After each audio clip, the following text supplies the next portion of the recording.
আমি আমার ছেলেও যদি মরতো আমি এতটা কষ্ট পাইতাম না।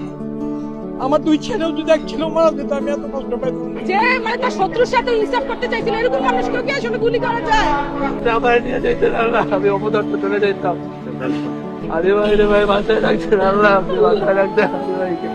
আমি জানি না বাংলাদেশে আর কোনোদিন কতদিন পরে এরকম একজন ওসমান হাদি আসবে যে আমার কেউ না, কিন্তু তার জন্য আমার বুক ভেঙে যাইতেছে, আমার চোখ দিয়ে পানি পড়তেছে। তো আমাদের আসলে হাদি তৈরি করা উচিত, এই জন্য আমাদের হচ্ছে ইনসাফ কায়েমের পথে হাঁটা উচিত।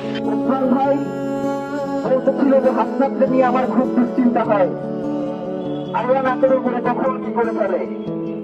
এইসব ছেলে পেলে বাংলাদেশের জন্য দরকার। হাদি খায় পছন্দ করতাম, প্রচন্ড ভালোবাসতাম। এরকম হাদি ভবিষ্যতে আর পাওয়া যাবে না। উনি এটা নেই বিচারটা ওই পরকালে বসে দেখতে পারে। জোর করে ভালোবাসা আদায় করা যায় না, জোর করে আমার বাপদের মনে আমি জায়গা করতে পারবো না।